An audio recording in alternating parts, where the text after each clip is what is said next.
Salam alaikum Sayyid. Alaykoum salam wa rahmatullah.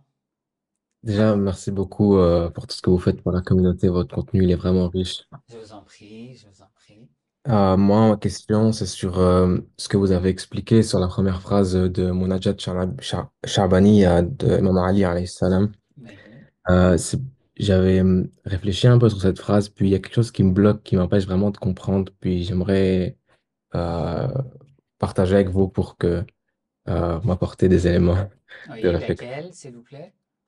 C'est la même phrase que vous avez expliquée. En fait, qui est comme bah, واسمع دعائي إذا دعوتك jusqu'à فقد هربت إليك. Oui, Au départ, quand je réfléchissais dessus, euh, j'arrivais pas à comprendre comment est-ce que je peux demander à Allah d'écouter ma supplication si je suis pas digne. Et, euh, Et donc, j'avais un peu contourné la chose pour pas me bloquer et je me suis dit, bah, ça va peut-être dire finalement, oh Allah, tu écoutes toujours mes supplications quand je te supplie, tu réponds toujours à mes appels quand je te réponds, alors à quoi bon vers qui je devrais fuir si ce n'est que toi parce que tu m'écoutes tout le temps et donc je sais que vers toi j'ai mon refuge. Et en fait, en faisant ça, bah, j'ai été contente, ben, disons, j'ai trouvé tranquillité dans cette interprétation, mais je me suis un peu masqué, voilà la face dans le sens où j'avais pas compris en fait l'autre côté que vous avez essayé d'expliquer aujourd'hui euh, sur Imam Ali qui nous montre vraiment la relation qu'il a avec Allah, puis un peu j'ai pas envie de dire, je sais pas le mot timidité ou cette humilité de dire bah écoute mon appel, j'ai rien d'autre, j'ai personne d'autre que toi, Allah. Enfin, c'est ça. Donc cet élément-là qui me bloque, ça se répercute un peu quand j'essaye de faire des invocations au quotidien, par exemple. Je vais me dire, bah, mais admettons, je suis malade, bah, je vais pas oser demander la guérison parce que je sais que, par exemple, après, je vais pas être reconnaissant quand je vais être guéri, je vais oublier. Et puis, donc, genre, je suis pas digne de demander la guérison si après, bah, je vais oublier. Puis c'est comme cet effet où, ces choses-là, ou par exemple, si je veux prier pour quelqu'un, bah, je vais me dire, bah, mon statut à moi, qu'est-ce qu'il va apporter? Mais je sais qu'au fond, c'est pas comme ça que ça marche, mais ça me bloque, en fait. Puis si je rentre dans ce mois de Ramadan avec cet aspect, ça va un peu bloquer les invocations, donc, la recherche de la spiritualité, enfin, tout ça. Donc, j'aimerais vous conseiller là-dessus. d'accord, d'accord. Déjà, ça, c'est très intéressant. En fait, la réponse se trouve dans une autre phrase de l'imam Ali alayhi salam. Ça touche tellement le cœur, c'est que, si je peux dire facilement, c'est peu importe qui suis-je, je suis une mauvaise personne qui a commis beaucoup de péchés, qui n'a jamais été reconnaissant, de qui tout le monde s'enfuit et voilà tout. Peu importe qui je suis. Ce qui compte, c'est que vers qui je suis venu. Peu importe qui suis-je. Ce qui est important, c'est ça, qui tu es, ô Allah. Mon cas, c'est clair, c'est évident. Je suis un serviteur qui fait toujours des erreurs, qui fait toujours de péchés. Moi, je ne suis pas digne. Je ne suis pas digne d'avoir une réponse. D'accord. Mais tu es quelqu'un qui est digne de répondre parce que tu es généreux, parce que tu es miséricordieux, parce que tu pardonnes, parce que tu n'as pas la haine, parce que tu es envers moi plus gentil que mes parents. La réponse est ici. Ilahi, j'ai lu ce passage-là. Ilahi, in kuntu ghayra musta'hilin li rahmatika. Oh Allah, si je ne suis pas digne de ta miséricorde, d'avoir une réponse de ta part, فأنت أهل أن تجود علي بفضل ساعتك.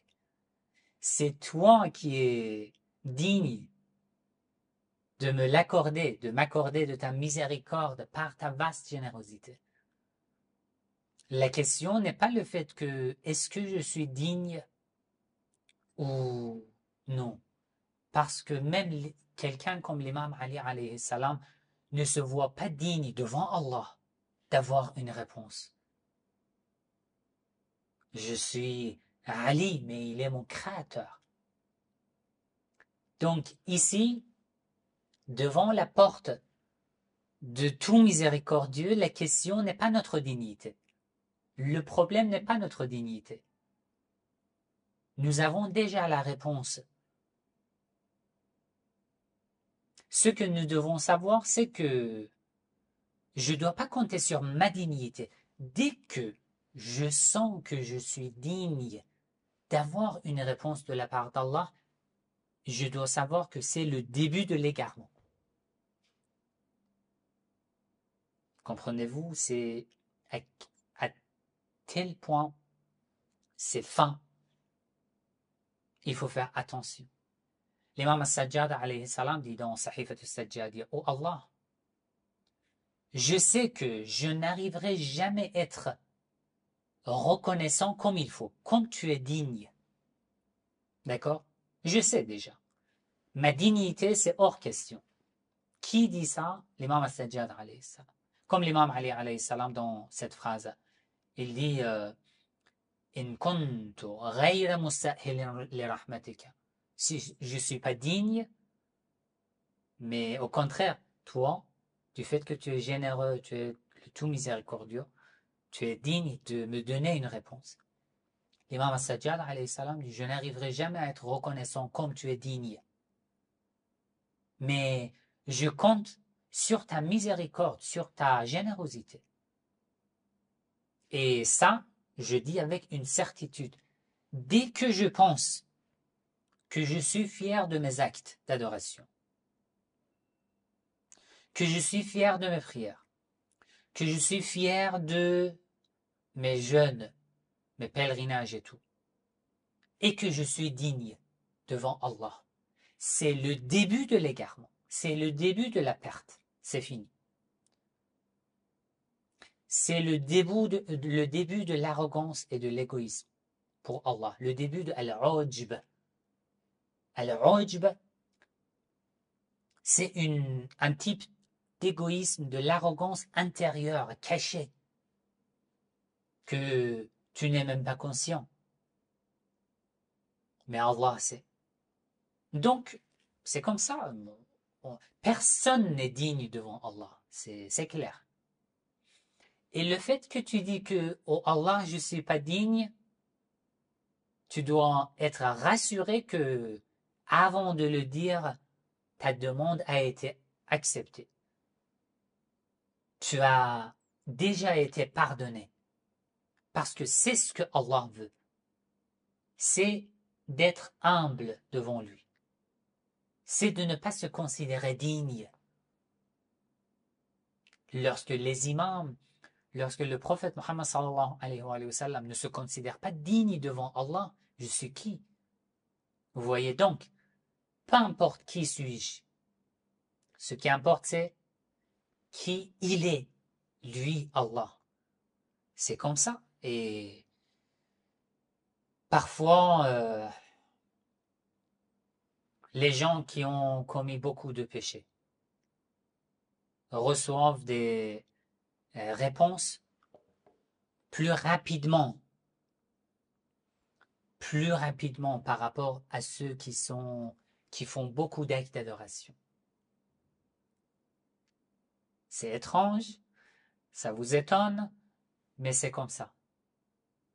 Ne regardez pas l'apparence. Oui, j'ai une apparence religieuse, j'ai fait des études islamiques, je suis un prédicateur, etc., etc. Rien ne me garantit. Rien. Ce qui me garantit, c'est l'absence de l'arrogance et de l'égoïsme devant Allah. Être humble devant Allah. C'est ça qui me garantit.